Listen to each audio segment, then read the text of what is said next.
Hello, you've reached Christian-Apologist.com, and this is S.J. Thomason. The video I'm going to present today is entitled, Why Were Early Christians So Brave? The intention of this video is to offer support for Christians who encounter people who believe Jesus is merely a myth perpetuated by the early church. One such mythicist is Dr. Richard Carrier. I've had a number of delightful interactions with Carrier on Twitter, which alerted me to his thoughts on Christianity, Jesus, and the Bible. He's an historian with a PhD from Columbia University who has written numerous books and blogs refuting the existence of Jesus. Unlike Carrier, supporters of major world religions outside of Christianity do not question Jesus' existence. For example, Jews and Muslims do not claim that Jesus didn't exist. While Jews do not accept Jesus' divinity, they acknowledge his existence and crucifixion. According to Muhammad, Muslims consider Jesus a prophet whom God took to heaven prior to the crucifixion, leading some to conclude that someone else took Jesus' place on the cross. Carrier denies Jesus walked the earth, stating in his Twitter post that Christianity was born out of a, quote, hallucination by Paul of a, quote, celestial Jesus. According to Carrier's webpage, his research focus is on the origins of Christianity, yet he has tweeted that the Bible is, quote, propaganda, and the only historical texts one can rely upon are extra-biblical. Let's consider that point. If I were going to write books on the origins of Muslims, would it make sense for me to incorporate the Quran? If I were going to craft a history of any countries within the Arab region, wouldn't I want to take the Quran into account? The Quran certainly offers historical accounts of Muhammad, Muslim beliefs, and Sharia law. Muhammad is an extremely influential prophet among Muslims, so excluding him from any discussions about Arab history seems nonsensical. Applying Carrier's logic to this situation would require that I obtain extra Quran accounts of Muhammad's life before admitting that he even lived. Note that the Guinness Book of World Records has indicated, quote, although it is impossible to obtain exact figures, there is little doubt that the Bible is the world's best-selling and most widely distributed book. A survey by the Bible Society concluded that around 2.5 billion copies were printed between 1815 and 1975, but more recent estimates put the number at more like 5 billion. Furthermore, the Bible has been translated into 349 languages. Such figures indicate strong support from the Bible from all over the globe. William Lane Craig's website includes the following comment, quote, archaeology is the greatest defender of the accuracy of the Bible. Archaeologists, when in Israel, still rely on the Bible to determine the location of tell sites, which has proved to be remarkably accurate. Historians have long acknowledged the accuracy of place names and events recorded in the Bible, despite so-called higher criticism and skepticism. In fact, the Bible is now a standard historical text for archaeologists in the Middle East, Asia Minor, which is modern Turkey, and Macedonia. The great names of archaeology, including Dr. Flinders Petrie, Dr. William Albright, Dr. J.O. Kinnaman, Ira Price, Professor Sayce of Oxford, and Sir William Ramsay have gone on record to say that archaeology confirms the accuracy and reliability of the Bible. Dr. William Albright, who is not a friend of Christianity and was probably the foremost authority in Middle East archaeologists in his time, said this about the Bible. There can be no doubt that archaeology has confirmed the substantial historicity of the Old Testament. End quote. Sir William Ramsay, one of the greatest archaeologists of all time, spent 30 years of his life trying to disprove the New Testament, especially Luke's writings. After much intensive research, with many expecting a thorough refutation of Christianity, Ramsay concluded that Luke was one of the greatest historians of all time and became a Christian based on his archaeological findings. This is from Dr. William Lane Craig's website. Extensive evidence of the Bible's historicity exists, derived from the Dead Sea Scrolls, stone inscriptions, and archaeological findings from regions described in the Bible. You can visit William Lane Craig's website at www.reasonablefaith.org for more information on that. In addition to the support from archaeologists, secular historians support the historicity of the Bible. One example of a history book in which the history of early Christianity and Jesus is documented is Historical Atlas, a comprehensive history of the world, written by 45 academic contributors from prestigious universities from all over the globe. The Historical Atlas states, quote, "In fact, it came to pass that Jesus' death was the foundation of Christianity as we know it. Rather than running scared, Jesus' followers grew into thousands. This early church ran into very strong opposition in Jerusalem, and around 35 AD, great persecution took place there. Around this time, one of the most decisive turning points in world history occurred. The early church began to accept those who were not of Jewish origin, the Gentiles." This is from page 84 of Dr. Wavro's book, 2008, which I just referenced. Carrier's blog opines that the apologists died for a vision. He then proceeds to refer to a debate he had with Bass, stating that, quote, "he couldn't even establish that they could have avoided their deaths by recanting, or even what they died for was their belief in the resurrection rather than their moral vision for society.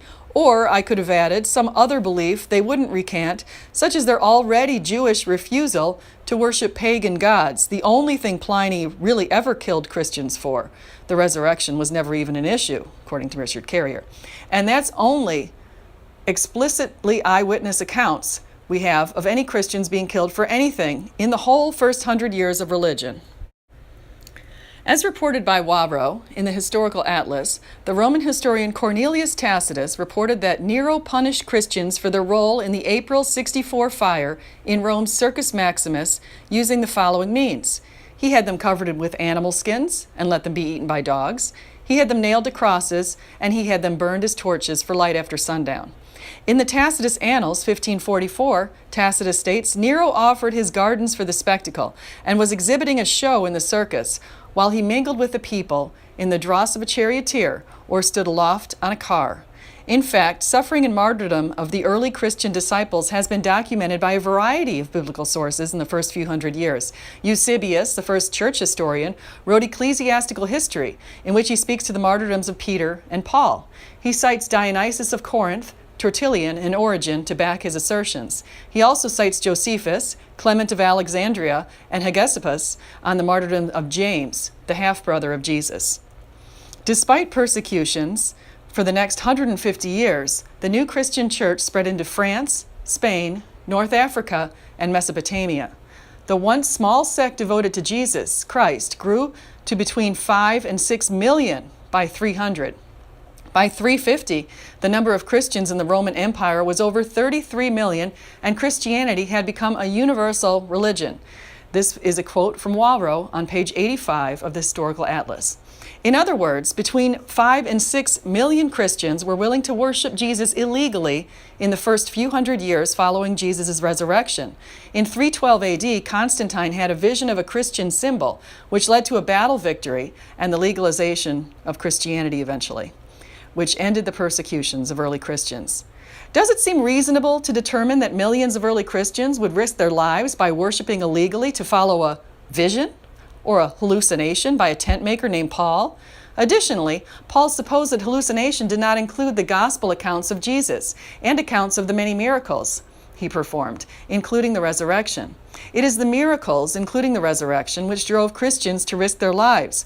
Paul's supposed vision or hallucination of a celestial Jesus obviously excluded same.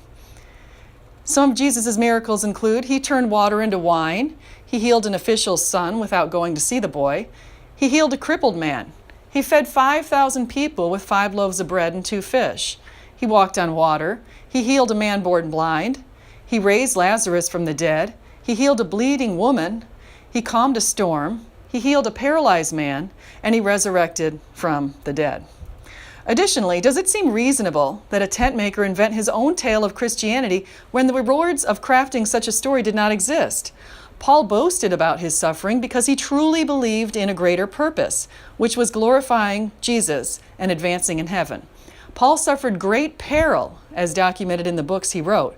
This suffering occurred after his conversion from a Jewish persecutor of Christians to a Christian persecuted by Jews.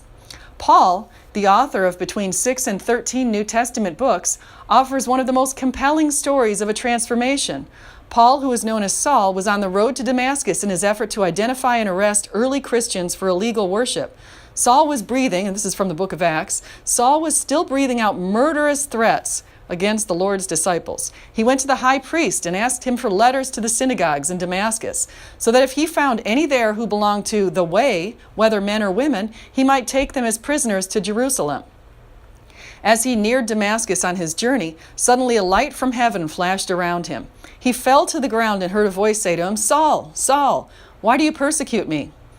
Saul said, "Who are you, Lord?" "I am Jesus, whom you are persecuting." This is from Acts 9, 1-6. Paul immediately converted to the way and became one of its most ardent followers, who was beaten, imprisoned, and eventually beheaded, all in Jesus' name. In 2 Corinthians 16, 26-27, Paul states, "I have been constantly on the move. I have been in danger from rivers, in danger from bandits, in danger from my fellow Jews, in danger from Gentiles, in danger in the city, in danger in the country, in danger at sea, and in danger from false believers. I have labored and toiled and have gone without sleep. I have known hunger and thirst and have gone without food. I have been cold and naked." 2 Corinthians 12:10 adds, "That is why, for Christ's sake, I delight in weaknesses, in insults, in hardships, in persecutions, in difficulties. For when I am weak, then I am strong." Clearly, Paul was not living an easy life once he decided to follow Jesus. As C.S. Lewis said, "I didn't go to religion to make me happy. I always knew a bottle of port would do that. If you want a religion to make you feel really comfortable, I certainly don't recommend Christianity." Carrier points to times in history in which people have been gullible, thereby generalizing all gullible people into a basket of gullibles into which he throws early Christians. He implies that the gullible within the Heaven's Gate cult are similar to early Christians and that all Christians are gullible.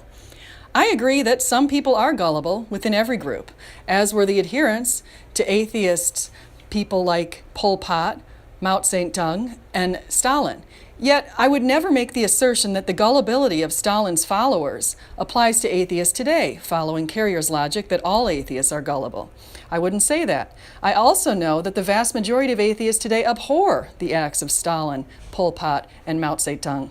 So I would never throw them into a basket of atheists with those people.